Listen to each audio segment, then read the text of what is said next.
Improvisation as a way of working made sense to me. I love the idea of two actors on stage with nothing, no costumes, no sets, no dialogue, who make up something together that is then completely real to everyone in the room. The rules of improvisation appealed to me not only as a way of creating comedy, but as a worldview. Studying improvisation literally changed my life. It set me on a career path towards Saturday Night Live. It changed the way I look at the world, and it's where I met my husband. What has your cult done for you lately? Sidebar. The rules of improvisation that will change your life and reduce belly fat. Improv will not reduce belly fat. The first rule of improvisation is agree. Always agree and say yes. When you're improvising, this means you are required to agree with whatever your partner has created. So if we're improvising and I say, freeze, I have a gun, and you say, that's not a gun, it's your finger. You're pointing your finger at me. Our improvised scene has ground to a halt. But if I say, freeze, I have a gun, and you say, the gun I gave you for Christmas, you bastard, then we have started a scene because we have agreed that my finger is in fact a Christmas gun. Now, obviously, in real life, you're not always going to agree with everything everyone says, but the rule of agreement reminds you to respect what your partner has created and to at least start from an open-minded place. Start with a yes and see where that takes you. As an improviser, I always find it jarring when I meet someone in real life whose first answer is no. No, we can't do that. No, that's not in the budget. No, I will not hold your hand for $1. What kind of way is that to live? The second rule of improvisation is not only to say yes, but yes and. You're supposed to agree and then add something of your own. If I start a scene with, I can't believe it's so hot in here, and you just say, yeah, we're kind of at a standstill. But if I say, I can't believe it's so hot in here, and you say, what did you expect? We're in hell.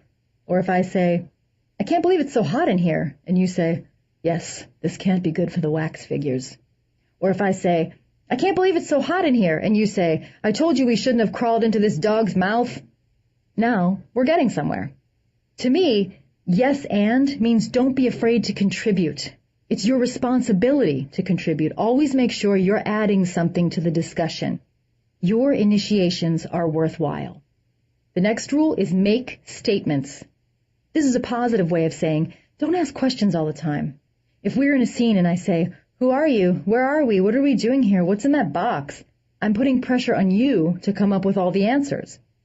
In other words, whatever the problem, be part of the solution. Don't just sit around raising questions and pointing out obstacles. We've all worked with that person. That person is a drag.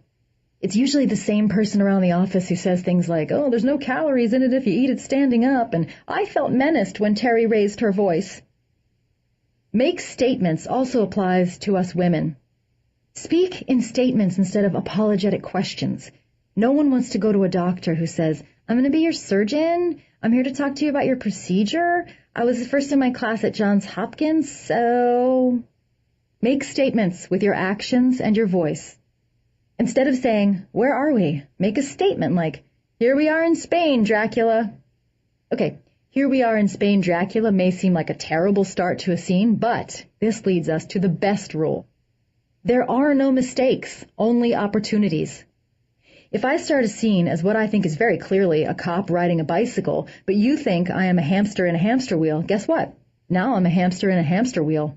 I'm not going to stop everything to explain that it was really supposed to be a bike. Who knows? Maybe I'll end up being a police hamster who's been put on hamster wheel duty because I'm too much of a loose cannon in the field. In improv, there are no mistakes, only beautiful, happy accidents. And many of the world's greatest discoveries have been by accident. I mean, look at the Reese's Peanut Butter Cup or Botox. Okay, so a lot of students